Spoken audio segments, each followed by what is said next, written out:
ఇప్పుడు ఈ ఫ్యామిలీ విషయాలొచ్చేటప్పటికి ఆహ్, కోర్ట్‌కొచ్చిన ప్రతి ఒక్కళ్ళకి ఒక బిగ్ ప్రాబ్లమ్ ఏంటంటే మేము కోర్ట్‌కెళ్ళాము.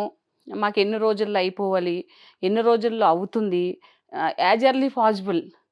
సుప్రీంకోర్టు ఈ జడ్జిమెంట్ చెప్పింది, సుప్రీంకోర్టు ఈ సైటేషన్ ఇచ్చింది, పేపర్‌లో ఈ విధంగా వచ్చింది.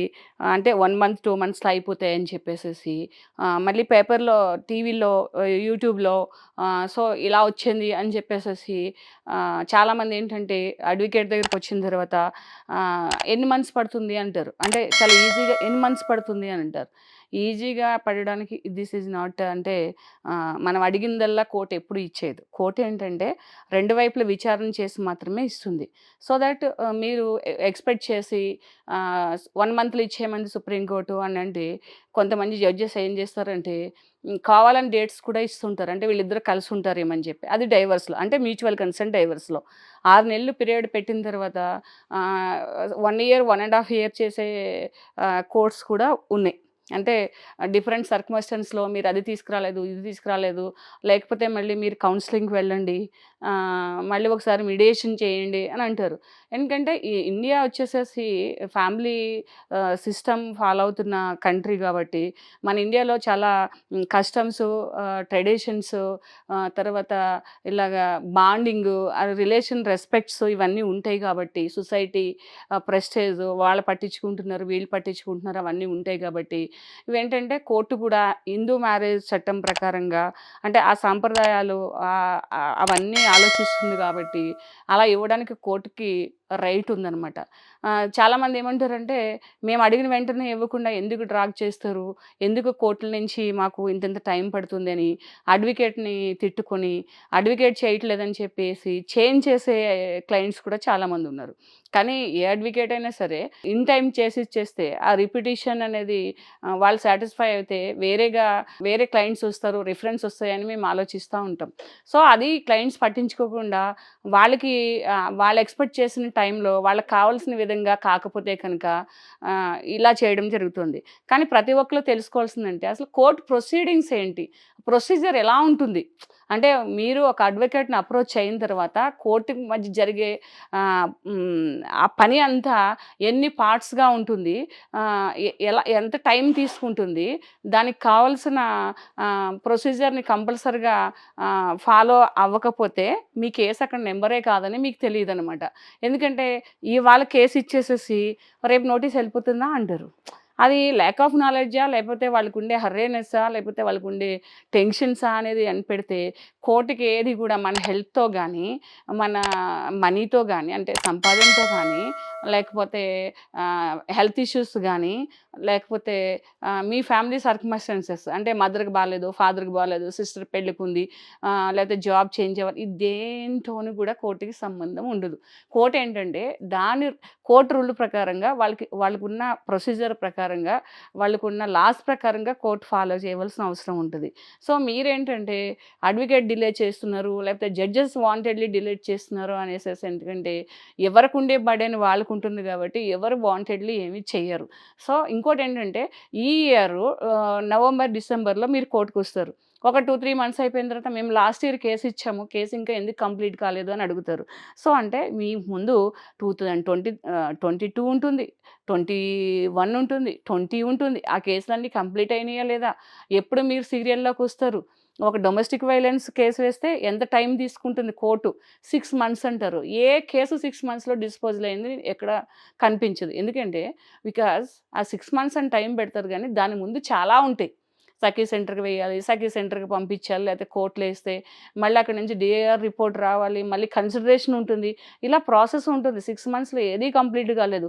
మీరు యూట్యూబ్‌లోనో, గూగుల్‌లోనో సెర్చ్ చేసుకొని చూసుకొని దీని పీరియడ్ ఇంతుంది, దీని పీరియడ్ ఇంతుంది అంటారు. సో, అలాగే డీవీసీ 6 మంత్స్‌లో కంప్లీట్ కావాలంటే 3 ఇయర్స్, 4 ఇయర్స్, 5 ఇయర్స్ అయిన డీవీసీ కేసెస్ కూడా ఉంటాయి. ఎందుకంటే అదెప్పుడు మీ అడ్వకేట్ మీద కానీ, లేకపోతే ఓన్లీ జడ్జి గారి మీద కానీ, లేదా బెంచ్ క్లర్క్ మీద కానీ, లేదా లేపోతే అదర్ సైడ్ అడ్వకేట్ మీద గానీ, అదర్ సైడ్ క్లయింట్ మీద గానీ ఒక్కళ్ళ మీద డిపెండ్ అయ్యి ఉండదు. అందరూ ఆహ్, ఇదైతేనే ఆ కేసు ఒక స్టెప్ ముందుకెళ్తుంది.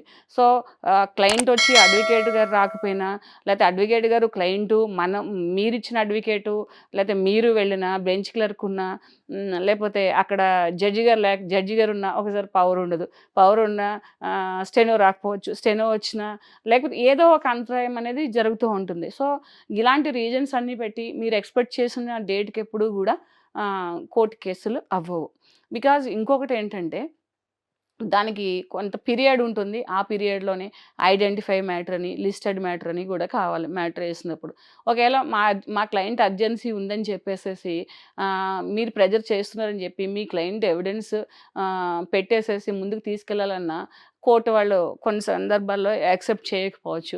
అలాగే అదర్ సైడ్ అడ్వకేట్ కూడా కోఆపరేట్ చేయకపోవచ్చు. లేతే కోర్ట్ ఒక్కొక్కసారి చెప్తుంది. ఐడెంటిఫై మ్యాటర్స్ ఉన్నాయి, లిస్టెడ్ మ్యాటర్స్ ఉన్నాయి. సో, ఈ మ్యాటర్స్ అయ్యే వరకు కూడా మేము 2023 మ్యాటర్స్ తీసుకోలేము. అలాగే 2022 మ్యాటర్స్ తీసుకోలేమని కూడా కోర్ట్ కొన్నిసార్లు అడ్వకేట్స్‌కి ఇన్‌స్ట్రక్షన్స్ ఇస్తారు. ఎందుకంటే వాళ్ళకి హైయ్యర్ కోర్ట్స్ నుంచి ప్రెషర్ ఉంటుంది కాబట్టి. సో, ఇవన్నీ ఆలోచించకుండా చదువుకున్న వాళ్ళు కూడా అంటే నాలెడ్జ్ ఉన్నవాళ్ళు, నాలెడ్జ్ లేని వాళ్ళు కూడా వాళ్ళది తొందరగా అయిపోవాలి అనేసేసి ఒక ఆతృతతో ఏంటంటే అడ్వకేట్‌ని ప్రెజరైజ్ చేయడము, లేదా మీరు టెన్షన్ తీసుకోవడము జరుగుతుంటది. ఎప్పుడు 3 సిస్టమ్స్ ఫాలో కావాలి ఫ్యామిలీ మ్యాటర్స్‌లో.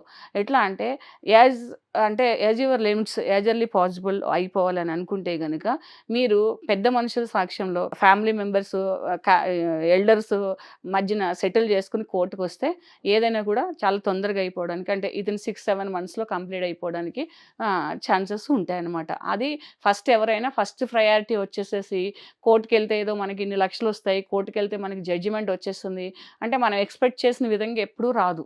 సో, ఇదేంటంటే అది ఒక్కళ్ళకి సంబంధించింది కాదు. ప్రతి అడ్వకేట్‌కి కూడా వాళ్ళ కేసు గెలిచిస్తే ఒక జడ్జిమెంట్ ఇస్తే అది ముఖ్యంగా ఫ్యామిలీ మ్యాటర్స్ వచ్చినప్పటికి జడ్జిమెంట్‌లు తీసుకొని మీరు ఏం చేసుకోలేరు.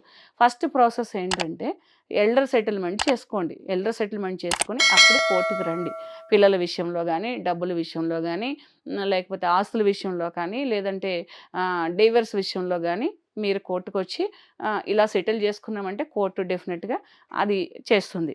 2 అది సెటిల్ కాని టైంలో ఏం చేస్తారంటే మీరు కోర్ట్‌లకి అంటే పోలీస్ స్టేషన్‌కి, కోర్ట్‌కొచ్చిన తర్వాత మీడియేషన్స్ ఉంటాయి. మీడియేషన్స్ కూడా మీ అడ్వకేట్ గారిని అడిగి మీడియేషన్‌కి పంపించండి. పెద్దల సెటిల్‌మెంట్ కాలేదు కాబట్టి దీన్ని మీడియేషన్‌లో మేము చేసుకోవడానికి ఇంట్రెస్ట్ ఉన్నాము.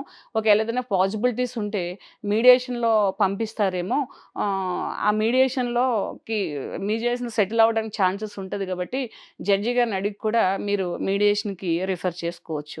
అప్పుడు కూడా సెటిల్ అయితుంది. ఒకవేళ మీడియేషన్‌కి ముందే అంటే కోర్ట్‌లో నంబర్ అయ్యి కేసులు ముందుకు వెళ్ళకముందే పోలీస్ స్టేషన్‌లో కంప్లెయింట్ ఇస్తే కూడా ఒక అమ్మాయి ఒక లేడీ అక్కడ కూడా మీడియేషన్ సెంటర్స్ ఉంటాయి. అక్కడ కూడా సెటిల్ అది సెకండ్ ఆప్షన్. ఇంకా థర్డ్ ఏముందనంటే ఆహ్, కొన్ని రోజులు అయిన తర్వాత అతనికి కొంచెం పెయిన్ అవుతుంది. అమౌంట్ ఖర్చయితుంది. మీకు పెయిన్ అవుతుంది. అమౌంట్ ఖర్చయితుంది. ఇద్దరు కూడా సఫర్ అవుతా ఉంటారు. కోర్ట్‌లో తిరుగుతా ఉంటారు. అవతల వాళ్ళ డిప్రెషన్ అవతల వాళ్ళకుంటుంది. ఇవతల వాళ్ళ డిప్రెషన్ ఇవతల వారికుంటుంది. ఈ సందర్భంలో ఏంటంటే అప్పుడైనా గూడా మీరు సెటిల్‌మెంట్ చేసుకోవడానికి ఛాన్సెస్ చాలా ఉంటాయి. ఇంక అప్పుడు కూడా కాని పక్షంలో ఏమైతుంది అనంటే 15 ఇయర్స్ మినిమమ్ మీరు కోర్ట్‌ల వెంబడి తిరగవలసొస్తుంది. ఎట్లా అంటే ఈ కోర్ట్‌లో అయిపోయినంత మాత్రాన ఇప్పుడు సపోజ్ హైదరాబాద్ ఫ్యామిలీ కోర్ట్‌లో మీరొక కేసు వేశారు. ఆ కేసు మీరు గెలుస్తారు. వద్దండి మేము కేసే చూసుకుంటాం. సెటిల్‌మెంట్ అవ్వండి. మీరేదో సెటిల్ చేసుకోండి అన్నా గూడా అడ్వకేట్స్‌ని కూడా మీరు సస్పెక్ట్ చేసి మీరు అవతల వాళ్ళతో కలిసిపోయారా? ఏంటి మీరు మా వైపు నుంచి కేస్ ఫైల్ చేసి మీరు సెటిల్‌మెంట్ చేసుకోమంటున్నారు. మీకు కాన్ఫిడెన్స్ లేదా కేసు గెలుస్తామని ఆహ్, అని రివర్స్‌లో క్వెషన్‌లు అడుగుతూ వాళ్ళని అడ్వకేట్‌ని గూడా ఇబ్బంది పెట్టడానికి ఛాన్సెస్ ఉన్నాయి. అలా కానప్పుడు ఏమైతుందనంటే ఎందుకు చేసుకోమని అంటారంటే ఆహ్, అలా కానప్పుడు 15 సంవత్సరాలు మీరు కోర్ట్‌కి ఆహ్, తిరగవలసి ఉంటుంది. That is not the final judgement. దాని పైన హైకోర్టు, దాని పైన సుప్రీం కోర్ట్ ఉంటుంది.